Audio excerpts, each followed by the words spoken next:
اكتفى والصلاة والسلام على من اصطفى أما بعد أعوذ بالله من الشيطان الرجيم بسم الله الرحمن الرحيم لا تحسبن الذين قتلوا في سبيل الله أمواتا صدق الله مولانا العظيم. صدر اجلاس حضرت مولانا سعید احمد ملی صاحب دامت برکاتہم، اساتذہ کرام اور عزیز طلباء، آج ہم اس ملک میں آزاد ہیں اور آزادی کی یہ نعمت بڑی نعمت ہے، لیکن یہ تاریخ بھی ہمیں یاد رکھنی چاہیے کہ ملک آج آزاد ہے اور اس ملک کو غلامی کا بدترین دور بھی دیکھنا پڑا ہے۔ انگریز 7 سمندر پار سے ہمارے اس ملک میں تجارت کے نام پر آئے تھے، ایسٹ انڈیا کمپنی کے نام پر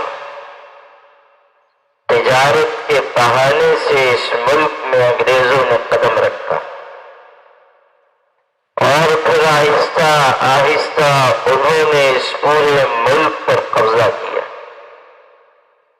ہمارا ملک جو اپنے وسائل کے اعتبار سے بڑا مستحکم تھا اور جسے سونے کی چڑیا سمجھا جاتا تھا، انگریزوں کا یہ ذہن تھا کہ ہمارے اس ملک پر قبضہ کر کے دنیا میں وہ اپنے اقتدار کو مضبوطی بخشے،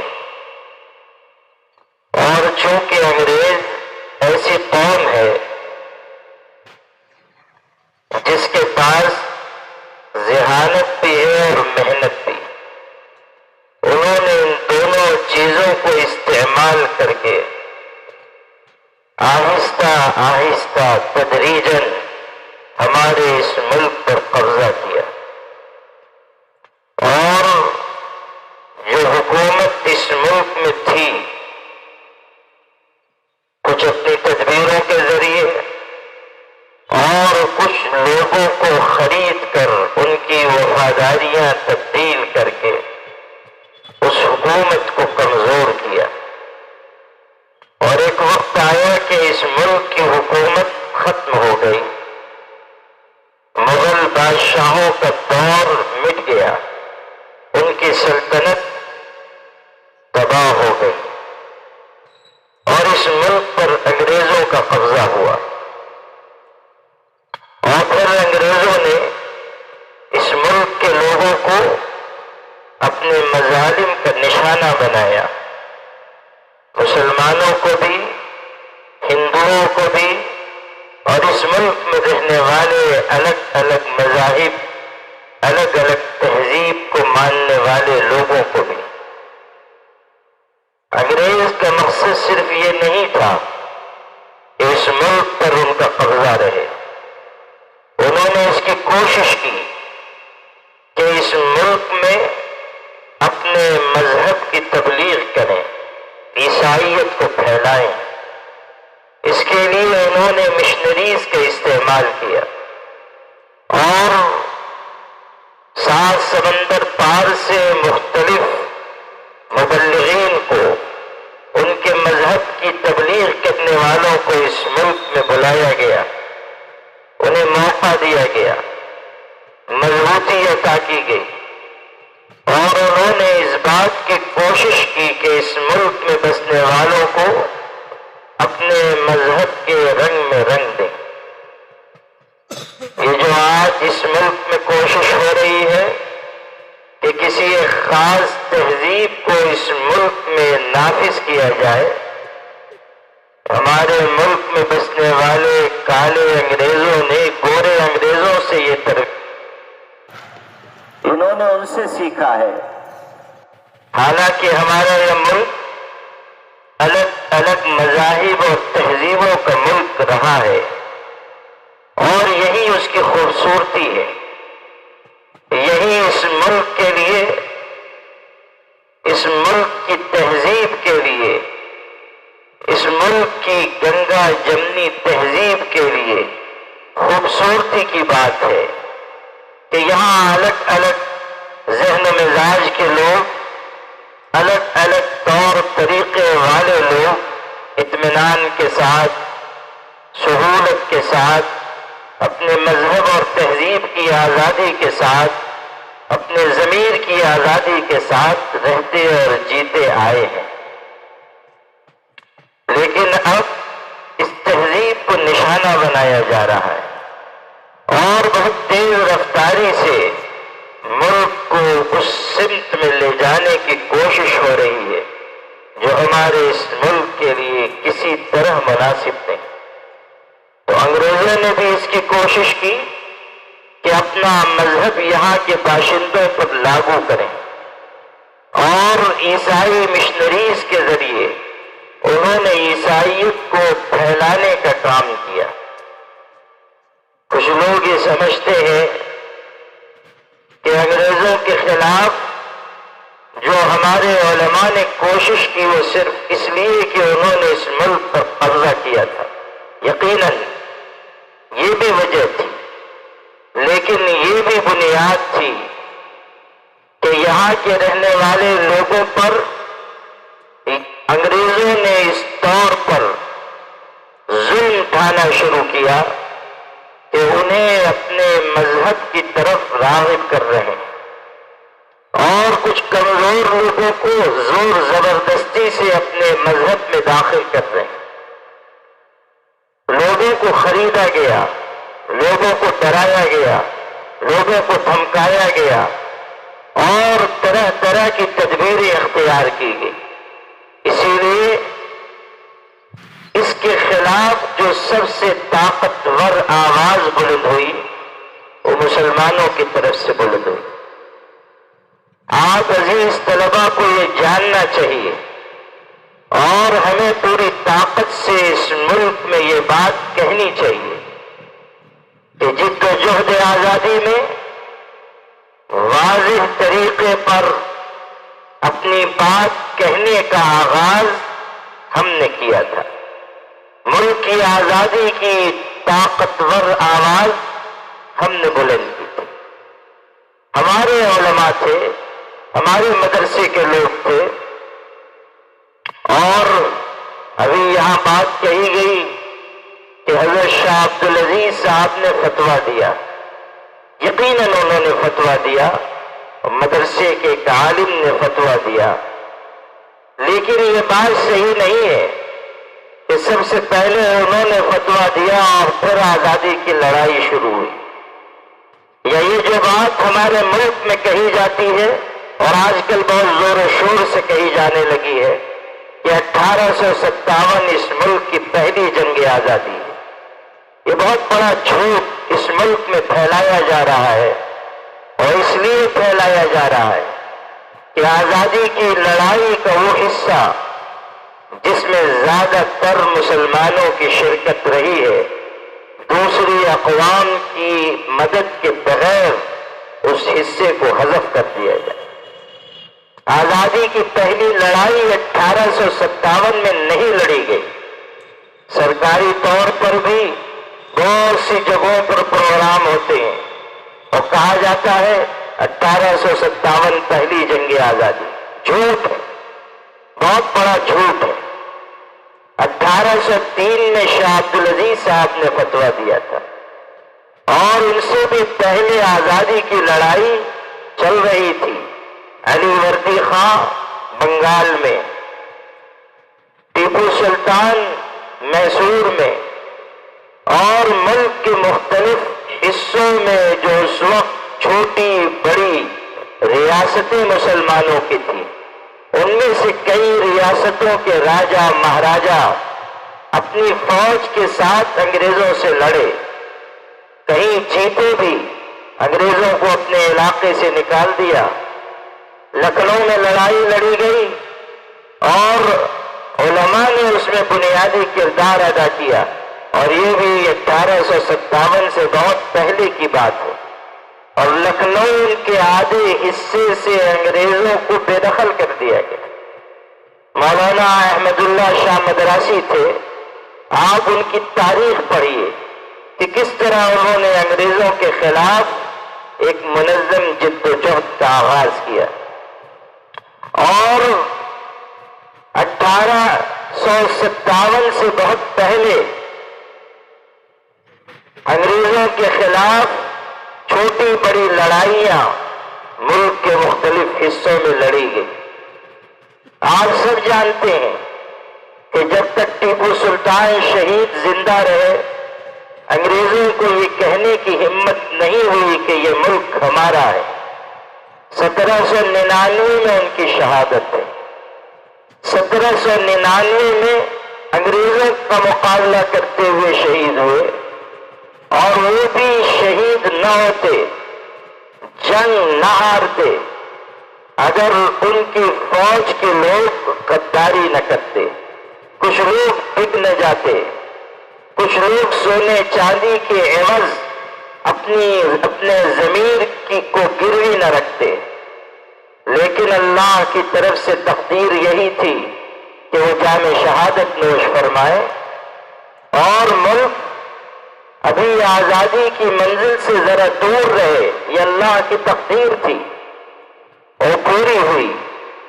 لیکن آپ سے یہ عرض کرنا چاہتا ہوں کہ 1799 میں یہ شہادت اور انگریزوں سے لڑائی اس بات کی علامت ہے کہ 1857 سے بہت پہلے آزادی کی لڑائی لڑی جا رہی تھی، اور اس میں بنیادی اور کلیدی کردار مسلمانوں کا تھا، ہمارے باپ دادا کا تھا۔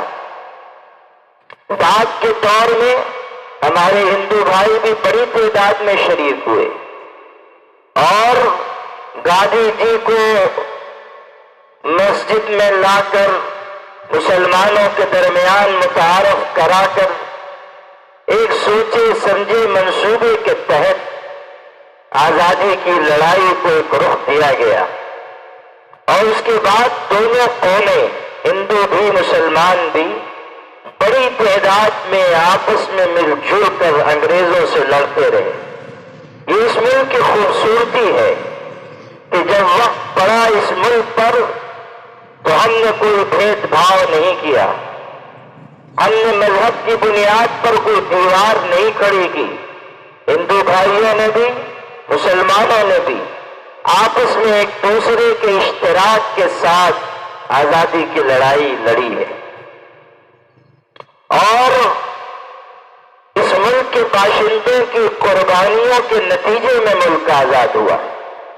یہ حقیقت ہے جسے جھٹلایا نہیں جا سکتا کہ ہمارے ہندو بھائی بڑی تعداد میں اس ملک کے لیے انہوں نے جانیں دی۔ 1857 میں تقریباً 5000 ہندوؤں کو مارا گیا، انگریزوں نے قتل کیا۔ جہاں بڑی تعداد میں مسلمان شہید ہوئے، ہندو بھائیوں نے بھی جانیں دی، انہوں نے بھی آزادی کی لڑائی میں حصہ لیا۔ ہاں، یہ بات ضرور ہے کہ جو لوگ آج اس ملک میں فرقہ پرستی کی بات کر رہے ہیں، اور جو لوگ آج اس ملک پر اپنا بہت بڑا حق بتاتے ہیں، اور سب لوگوں کو دیش بھکتی کا پاٹ پڑھاتے ہیں، جو لوگ آج اس ملک میں لوگوں کو وفاداری کا سرٹیفکیٹ تقسیم کرتے ہیں اور یہ بتاتے ہیں کہ ہم صحیح اور باقی سب غلط، ہم وفادار باقی سب غدار، یہ لوگ آزادی کی لڑائی میں ان کے باپ زیادہ شریک نہیں ہوئے۔ آج چاہے جتنی بڑی بڑی بات کی جائے، لیکن یہ آزادی کی لڑائی میں شریک نہیں تھے۔ آج چاہے جتنا اپنے آپ کو پاک صاف ظاہر کریں، حقیقت بدل نہیں سکتی۔ کہتے ہیں نا کہ کوا چاہے جتنا نہا دھو لے پگلا نہیں بن سکتا، تو یہی صورتحال ان کی بھی ہے کہ یہ چاہے 25 دفعہ بھی صابن سے نہائے لیکن ان کے اوپر جو داغ لگ چکا وہ مٹنے والا نہیں۔ انگریزوں کے ساتھ کون لوگ کھڑے ہوئے تھے اور انگریزوں کے مقابل کون لوگ کھڑے ہوئے تھے یہ دنیا جانتی ہے، اور کون لوگ تھے وہ جنہوں نے انگریزوں سے معافی مانگی، جیل سے ڈر گئے، انگریزوں کے اقتدار سے ڈر گئے، خوف زدہ ہو گئے۔ کون لوگ تھے جنہوں نے ہمارے ملک کے پرچم کو اپنا پرچم نہیں مانا، ہمارے ملک کے جھنڈے کو اپنا جھنڈا تسلیم نہیں کیا؟ یہ سب وہ حقیقتیں ہیں جو ہماری نگاہ کے سامنے ہیں۔ آزادی کی لڑائی بہت پہلے سے شروع ہوئی اور 1947 تک 15 اگست 1947 تک جاری رہی۔ جب تک ملک آزاد نہیں ہوا قربانی دینے والوں نے قربانی دی، اور آپ مدرسے میں پڑھ رہے ہیں اس لیے آپ کو یہ علم ہونا چاہیے اور اس حقیقت پر آپ کو فخر ہونا چاہیے کہ مدرسے کے لوگوں نے، مدرسے کے پڑھے ہوئے لوگوں نے، مدرسہ چلانے والوں نے، مدرسہ قائم کرنے والوں نے، مدرسے میں درس و تدریس کی خدمت انجام دینے والوں نے اس ملک کی آزادی کی لڑائی میں بنیادی کردار ادا کیا ہے۔ ہم سر اٹھا کر اس ملک میں کہتے ہیں کہ ہمارے باپ دادا تھے جو جیل گئے، ہمارے باپ دادا تھے جنہوں نے کالا پانی کی سزا جھیلی، جزائر انڈمان و نکوبار میں قید کیے گئے، ہمارے باپ دادا تھے جنہوں نے مالٹا کی جیل کو آباد کیا، ہمارے باپ دادا تھے جنہوں نے مکمل آزادی کا تصور اس ملک کو دیا۔ سب سے پہلے مکمل آزادی کی جو تجویز پیش ہوئی ہے وہ علماء کی طرف سے پیش ہوئی ہے۔ مولانا حضرت موہانی نے اس زمانے میں جبکہ کوئی مکمل آزادی کا تصور نہیں رکھتا تھا، پیش کرنے کی ہمت نہیں کرتا تھا، انہوں نے اس وقت کہا تھا کہ ہم مکمل آزادی چاہتے ہیں، اس ملک سے انگریزوں کا عمل دخل بالکل ختم ہو جائے، یہ ہماری پسند ہے۔ اور کتنی مرتبہ جیل گئے، جیل کی سلاخوں کے پیچھے وقت کاٹتے رہے۔ مولانا حضرت موہانی بڑے شاعر تھے، بڑے عالم تھے، بزرگ انسان تھے، اور دسیوں جیل کی سلاخوں کے پیچھے رہے، اور انہوں نے اور ان کے ساتھی علماء نے، مجاہدین آزادی نے اس وقت مکمل آزادی کا تصور پیش کیا جب کسی کے ذہن میں یہ بات نہیں تھی، اور صرف یہ نہیں کہ زبان سے کہا، جس چیز کو وہ صحیح سمجھتے تھے اس پر قائم رہے، انہیں ترغیب کا کوئی وار اور تخویف و ترہیب کا کوئی اوزار ان کی جگہ سے ہلا نہ سکا۔ کوئی چیز، کوئی لالچ، کوئی خوف انہیں ان کے مقصد سے دور نہ کر سکا، ان کے مشن سے انہیں باز نہ رکھ سکا۔ مولانا عطا اللہ شاہ بخاری اپنی زندگی کے 10-12 سال انہوں نے جیل میں گزارے۔ خود کہتے تھے کہ آدھی زندگی ریل میں گزری، آدھی جیل میں گزری۔ جب جیل سے باہر ہیں سفر کر رہے ہیں، اور انگریزوں نے پکڑا، جیل میں ڈال دیا۔ اور ایسے زبردست خطیب تھے کہ لاکھوں کے مجمع کو مٹھی میں لے لیتے تھے، اور ان کی تقریروں نے ملک میں مشرق سے لے کر مغرب تک، شمال سے لے کر جنوب تک آزادی کی آواز بلند کرنے میں اور لوگوں کے دل میں آزادی کی لڑائی لڑنے کے لیے جذبہ پیدا کرنے میں بنیادی کردار ادا کیا۔ ایک اکیلا شخص ہے جو اس ملک کے مشرق مغرب، شمال جنوب ہر جگہ پہنچتا ہے اور اپنی پرجوش تقریروں کے ذریعے لوگوں کو انگریزوں کے خلاف کھڑا کرتا ہے۔ اور جب انگریز قید کرتے ہیں جیل میں جا کر اللہ کے پاک قرآن کی تلاوت کرتا ہے، لوگوں کو دین سکھاتا ہے، لوگوں کو صحیح زندگی کے اطوار طور طریقے سکھاتا ہے۔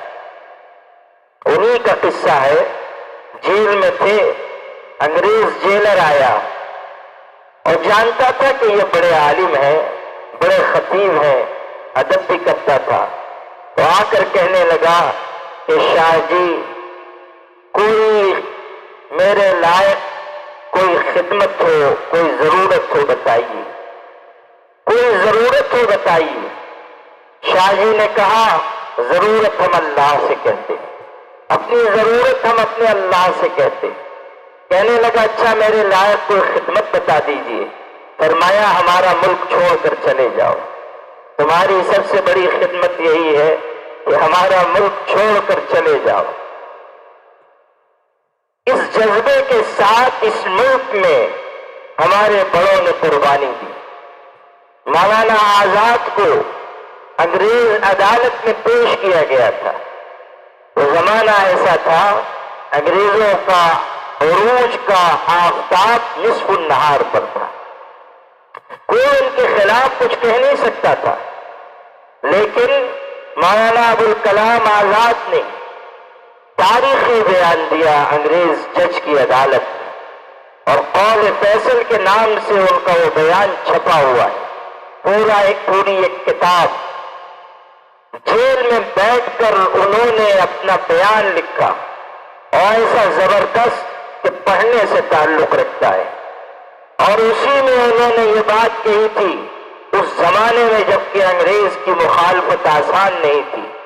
یہ کہا تھا کہ اگر حکومت یہ چاہتی ہے کہ میں سیاہ کو سفید اور سفید کو سیاہ کہوں، میں اس سے انکار کرتا ہوں۔ جب تک میں زندہ ہوں انگریز حکومت کو ظالم کہوں گا، اور انگریزوں کے اس قبضے کو جو ہمارے ملک پر ہوا ہے غاصبانہ قبضہ کہوں گا۔ ان کا وہ بیان عدالت کی تاریخ میں، پوری دنیا کی عدالت کی تاریخ میں ایک مثالی تاریخی اور تاریخ ساز بیان ہے۔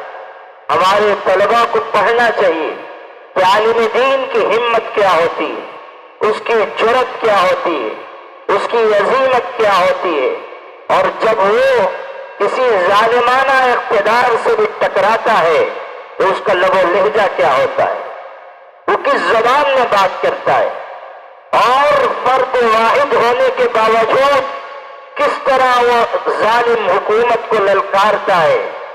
قول فیصل علماء کی جانب سے ظلم کے خلاف آواز اٹھانے کی تاریخ میں ایک سنگ میل ہے، ہم کو آپ کو پڑھنا چاہیے۔ افسوس کی بات یہ ہے کہ ہم اپنے باپ دادا کی چیزوں کو پڑھتے نہیں، ہم جانتے نہیں کہ ہمارے باپ دادا اس ملک میں کیا کر کے گئے، کس طرح جی کر گئے۔ مدرسے کی تاریخ ہمیشہ ظلم کے خلاف آواز اٹھانے کی تاریخ ہے۔ مدرسہ صرف پڑھنے پڑھانے کی جگہ نہیں ہے، مدرسہ باہمت انسانوں کو پیدا کرنے کا کارخانہ ہے۔ اور درسگاہیں بھی دنیا میں، اور تعلیم گاہیں بھی دنیا میں ہیں، لیکن وہاں پڑھے لکھے ملازم تیار ہوتے ہیں۔ مدرسہ وہ درسگاہ ہے جہاں باضمیر انسان پیدا ہوتے ہیں، جہاں انقلابی پیدا ہوتے ہیں، جہاں تحریکی مزاج رکھنے والے پیدا ہوتے ہیں۔ مدرسے کی چٹائی پر بیٹھ کر پڑھنے والے اور یہاں سے پڑھ کر نکلنے والے صرف حدیث اور تفسیر پڑھ کر نہیں نکلتے، وہ زندگی گزارنے کا سلیقہ اور قرینہ سیکھ کر نکلتے ہیں، اور ان کے دل میں یہ احساس ہوتا ہے ہمیں کدھر جانا ہے، کس سمت میں جانا ہے، کیا کرنا ہے، کیا نہیں کرنا ہے۔ اگر ہم مدرسے میں رہ رہے ہیں اور یہ چیزیں نہیں سیکھ رہے ہیں تو ہمیں یہ سمجھنا چاہیے کہ ہم مدرسے سے پورا فائدہ نہیں اٹھا رہے۔ مدرسے کی تاریخ باہمت لوگوں کو پیدا کرنے کی تاریخ ہے۔ آپ پچھلی تاریخ بھی دیکھ لیں، صرف انگریزوں کے خلاف نہیں، ہم نے مسلمان حکومتوں میں بھی اپنی آواز بلند کی۔ احمد بن حنبل فتنہ خلق قرآن کے مسئلے میں مسلمان حکومت سے ٹکرا گئے، مسلمان بادشاہوں سے ٹکرا گئے، اور صاف کہا قرآن اللہ کا کلام ہے، اسے مخلوق کہنا فتنہ ہے۔ حکومت نے قید کر دیا، مارے گئے، ستائے گئے، تکلیفیں ان کو دی گئیں۔ صدائے حق میں مولانا ابوالکلام آزاد نے لکھا ہے کہ احمد بن حنبل کو جس جلاد نے درے مارے، کوڑے لگائے، اس کا بیان ہے کہ میں نے جتنے کوڑے احمد بن حنبل کو مارے ہیں، اگر کسی ہاتھی کو بھی مارتا تو وہ مر جاتا۔ یہ تکلیف سہ کر انہوں نے اللہ کے دین کی حفاظت کی۔ امام مالک فتویٰ دیا انہوں نے جو حکومت کی مرضی کے خلاف تھا، انہیں مدینہ منورہ میں گدھے پر بٹھایا گیا، ان کو مدینے میں گھمایا گیا، ذلیل کرنے کی کوشش کی گئی۔ اس وقت وہ کہتے تھے من عرفنی فقد عرفنی ومن لم يعرفنی فانا مالک بن انس اقول ان طلاق المکرہ لیس بواقع۔ یہ ہماری تاریخ ہے۔ اعلان کر رہے ہیں کہ جو مجھے جانتا ہے سو جانتا ہے، جو نہیں جانتا وہ جان لے کہ میں مالک ابن انس ہوں۔ میرا فتویٰ ہے کہ زور زبردستی سے لی گئی طلاق واقع نہیں ہوگی۔ حکومت کی مرضی کے خلاف شریعت کے مطابق فتویٰ دے رہے، اور تکلیف آ رہی ہے، جھیل رہے ہیں۔ امام ابو حنیفہ امام اعظم، ہمارے آپ کے امام خلیفہ منصور نے جو بہت بڑا بادشاہ تھا، کہا کہ آپ کو قاضی القضات بناتا ہوں، چیف جسٹس بناتا ہوں، آپ کا فیصلہ پوری اسلامی سلطنت میں نافذ ہوگا۔ انہوں نے انکار کر دیا، حکومت نے اصرار کیا، انکار کرتے رہے، یہاں تک کہ ایک موقع ایسا آیا کہ خلیفہ نے ان سے کہا آپ قاضی کیوں نہیں بن جاتے؟ انہوں نے کہا میں اس کا اہل نہیں ہوں، میں اس کا اہل نہیں ہوں۔ خلیفہ نے کہا آپ جھوٹ کہتے ہیں۔ تو ایسے ذہین آدمی تھے، فوراً جواب دیا کہ پھر جھوٹے انسان کو قاضی نہیں بنانا چاہیے۔ جھوٹے انسان کو آپ کیسے قاضی بنا رہے ہیں؟ خلیفہ نے کہا آپ قاضی کیوں نہیں بن رہے ہیں؟ اب انہوں نے صاف بات کی، اور سمجھیے کہ عالم دین میں کیسا تقویٰ ہونا چاہیے۔ اتنا بڑا منصب ہے، ٹکرا رہے ہیں، اور جب وجہ پوچھی گئی تو ارشاد فرمایا کہ سنو، آج تم مجھے قاضی القضات بنا دو گے، چیف جسٹس بنا دو گے، لیکن کل تم اور تمہارے درباری کوئی فتویٰ لے کر آئیں گے، کوئی اپنی رائے لے کر آئیں گے، اور مجھ سے یہ چاہیں گے کہ میں اس پر اپنی مہر لگا دوں، میں اس کی تصویب کر دوں۔ تو سنو، میں دریائے دجلہ و فرات میں ڈوب کر مر جانا پسند کروں گا، مگر کسی خلاف شریعت حکم پر دستخط نہیں کروں گا۔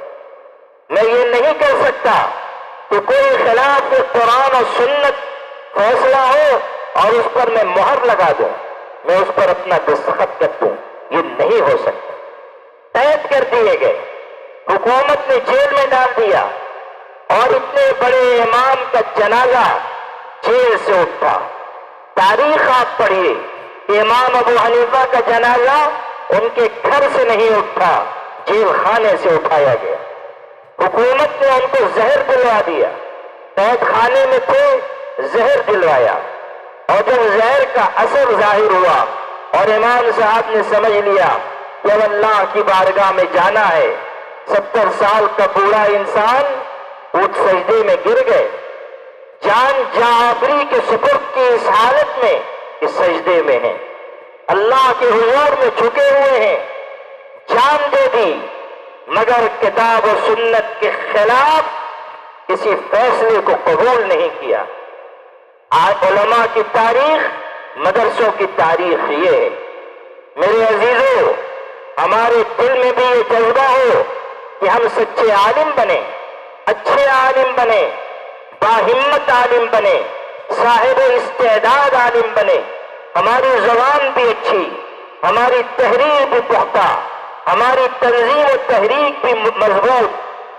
ایسے افراد نہ بنیے کہ آپ میں کمزوری ہو، آپ میں استعداد کی کمی ہو، آپ مدرسے میں صرف وقت گزاری کریں، ہرگز نہیں۔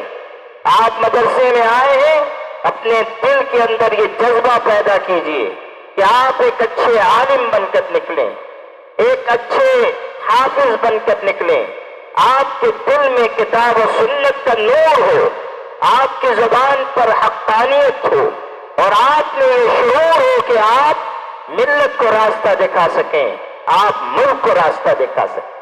ہمارے علماء نے جب وقت پڑا ملک کو سمت دی ہے، ملک کو راستہ بتایا کہ آپ کو ادھر چلنا ہے، ادھر نہیں جانا، اور قربانیوں کی وہ عظیم تاریخ مرتب کی کہ آج ہم احساس شکر کے ساتھ اور جذبہ فخر کے ساتھ کہہ سکتے ہیں اس ملک کی جد و جہد آزادی میں ہمارا جو حصہ ہے، مدرسے والوں کا جو حصہ ہے، وہ کسی کا نہیں ہے۔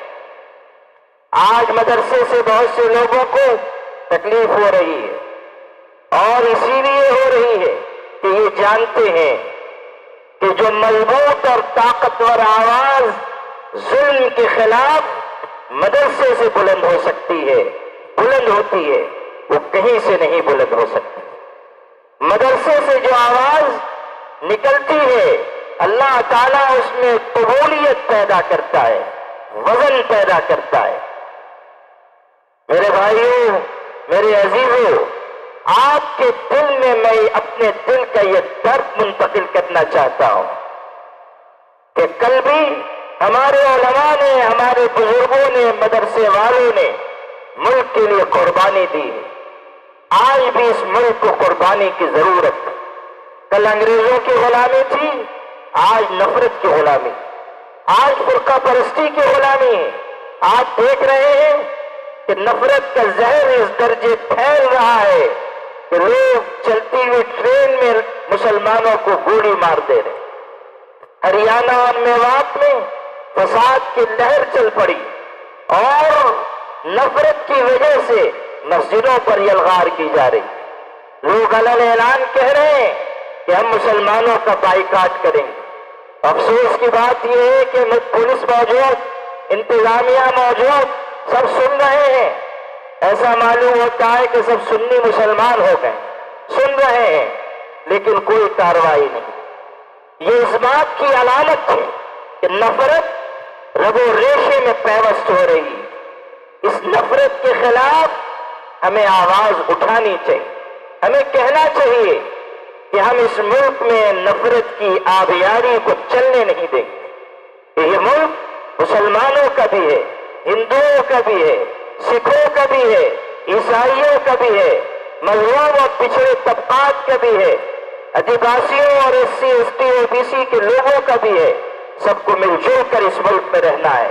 یہ ملک اسی وقت ترقی کرے گا جب نفرت مٹائی جائے گی، محبت کو عام کیا جائے گا، جب اس ملک سے فرقہ پرستی کا خاتمہ ہوگا، ایک اتحاد، ایک یکجہتی، ایک یگانگت، ایک آپس کا تعلق قائم ہوگا، تبھی یہ ملک آگے بڑھے گا، تبھی یہ ملک ترقی کرے گا، تبھی یہ ملک پروان چڑھے گا۔ ہمیں اس پورے ملک میں محبت کی آواز لگانی چاہیے۔ ہر مدرسے سے یہ آواز لگے کہ اس ملک کی ترقی کا راز اس کے اتحاد میں مضمر ہے، اس کی یکجہتی میں مضمر ہے، آپس کے مضبوط تعلق میں چھپا ہوا ہے۔ کوئی ہندو، کوئی مسلمان نفرت کی بات نہ کرے۔ اس ملک میں کوئی سکھ، کوئی عیسائی توڑ کی بات نہ کرے۔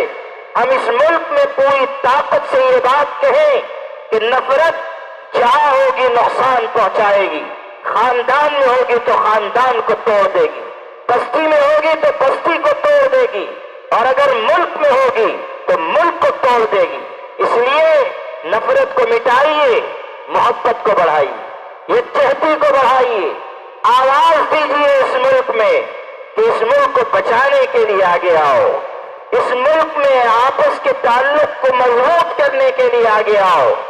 جس طرح ہمارے بڑوں اور بزرگوں نے انگریزوں کے خلاف آواز اٹھائی تھی، ہمیں بھی اس ملک میں نفرت کی آبیاری کرنے والوں کے بارے میں صاف کہنا چاہیے کہ وہ ملک کے ساتھ وفاداری نہیں نبھا رہے ہیں، غداری کر رہے ہیں۔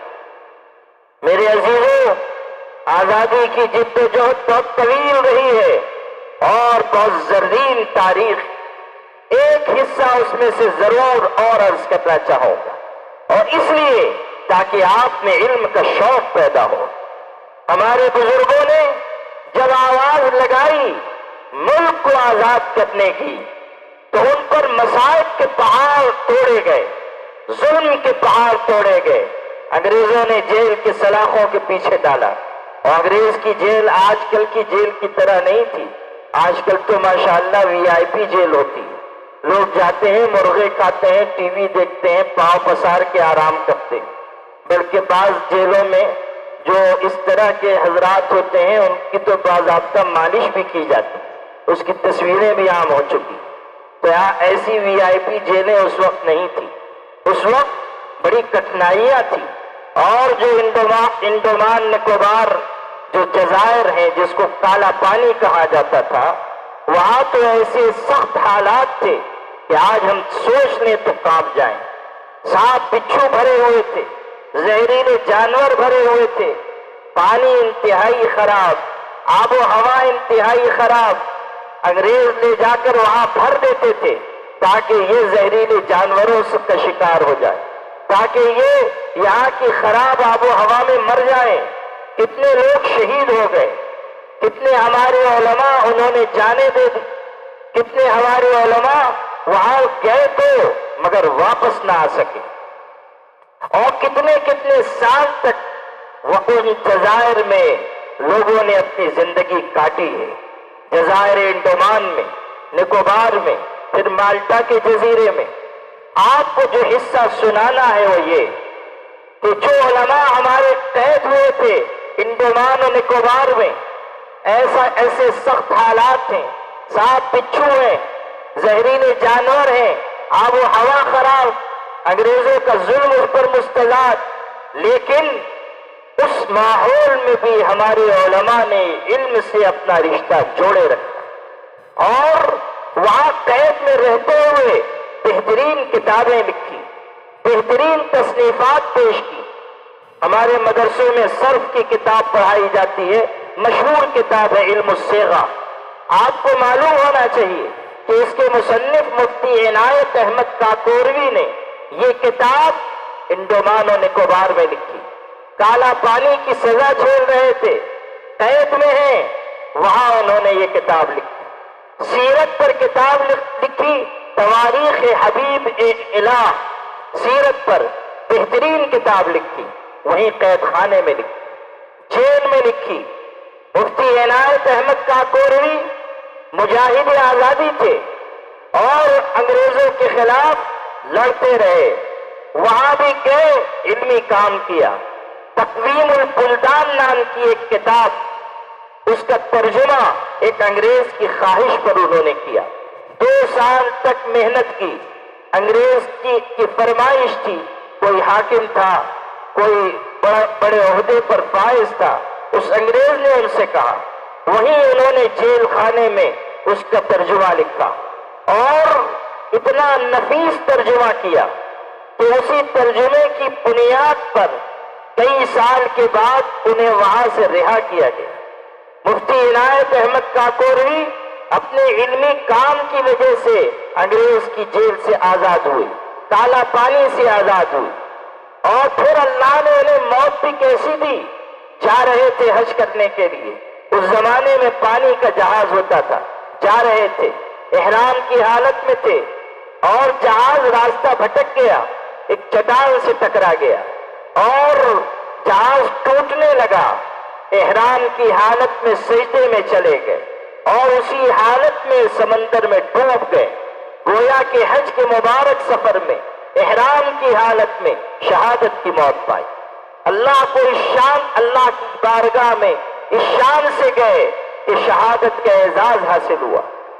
حضرت شیخ الہند مولانا محمود حسن دیوبندی رحمۃ اللہ علیہ مالٹا میں قید کیے گئے، مولانا حسین احمد مدنی ان کے ساتھ تھے، مولانا عزیر گل ساتھ تھے، حکیم نصرت حسین ساتھ تھے۔ حکیم صاحب کا تو انتقال بھی وہی ہوا، وہی مدفون ہوئے۔ مولانا محمود حسن صاحب نے اپنا بہترین ترجمہ قرآن اور اس کے مختصر حواشی وہیں مالٹا میں لکھے۔ مالٹا کے قید خانے میں یہ علمی کام کیا، بہترین ترجمہ، بہترین حواشی، تکمیل حواشی کی نہیں فرما سکے تھے۔ وہاں سے جب چھوٹ کر آئے 1920 میں، چند مہینوں کے بعد انتقال ہو گیا، لیکن ان کے شاگرد رشید مولانا شبیر احمد عثمانی نے اسے مکمل کیا۔ آج وہ ترجمہ، وہ تفسیر اہل علم کے لیے سرمہ بصیرت ہے۔ جیل میں لکھا، جیل میں علمی کام کیا۔ یہ ہمارے بزرگوں کا علمی ذوق تھا۔ مولانا ابوالکلام آزاد نے اپنی مشہور زمانہ تفسیر ترجمان القرآن کا بڑا حصہ جیل میں لکھا۔ انگریزوں نے قید کر دیا، وہاں بیٹھ کر تفسیر لکھ رہے ہیں۔ شیخ الہند ترجمہ قرآن پاک کا فرما رہے ہیں۔ مفتی عنایت احمد صاحب تفسیرت پر کتاب لکھ رہے ہیں، علم صرف پر کتاب لکھ رہے ہیں۔ آپ غور کیجئے، یہ چند مثالیں ہیں، اس طرح کی اور بہت سی مثالیں ہیں، لیکن یہ مثالیں میں نے اس لیے دی ہیں کہ آپ کے ذہن میں یہ بات رہے کہ ہمارا ورثہ علمی ذوق ہے۔ ہمیں ہر حالت میں علم سے تعلق رکھنا ہے، چاہے حالات اچھے ہو یا برے، چاہے ماحول سازگار ہو یا ناسازگار، علم کا ذوق زندہ رہے، تابندہ رہے۔ علم کا ذوق ہمارے ساتھ جڑا رہے جب تک ہم جئیں، علم کے ساتھ جئیں، کتابوں کے ساتھ جئیں، مطالعے کے ساتھ زندگی گزاریں۔ ہماری زندگی کا اول و آخر مقصد علم دین کی شمع کو روشن رکھنا ہے، اور علم کے لیے مثل شمع اپنے آپ کو پگھلانا ہے۔ علم کے لیے اپنے آپ کو مشقتوں کے مرحلے سے گزارنا ہے۔